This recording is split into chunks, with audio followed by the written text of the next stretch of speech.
Hi there, San Diego magician Tom Interval here. Welcome to another Interval of Magic. I'm wrapping up my week here at SDSU in a really relaxing location on campus. Today's lesson is the magic shoelace knot.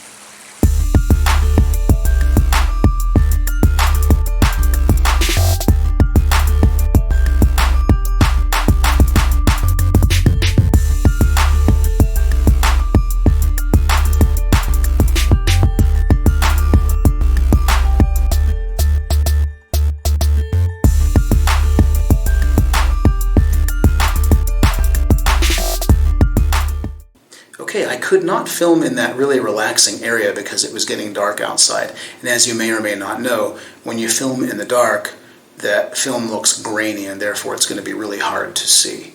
So I'm going to show you the trick in the library. This is a study room, so I have to kind of be quiet because there are people outside studying. I have a loud mouth, so I have to kind of keep it down.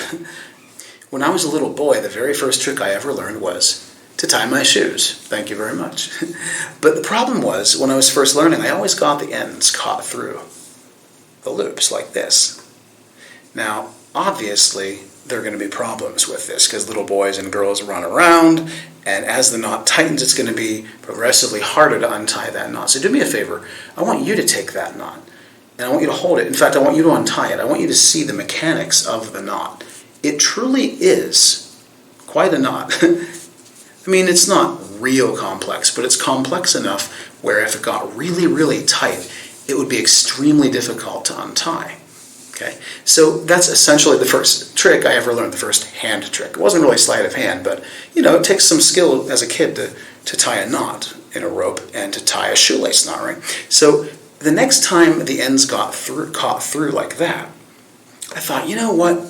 I was already into magic back then, and I thought it would be really cool. You could see again how complex that knot is, right? So I took the knot and I tightened it as tightly as I could to try to test my abilities to untie it.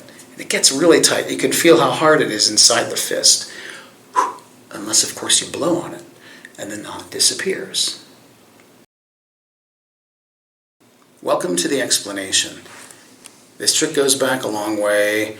I have no idea who invented it, but I love it. And it's something you can carry in your pocket. The only thing I would recommend, use a magician's rope, a pliable rope, okay?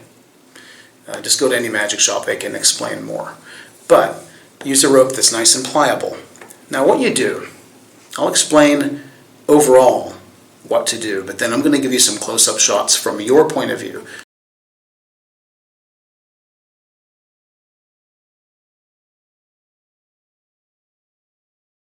If you have any questions, email me, tom@intervalmagic.com.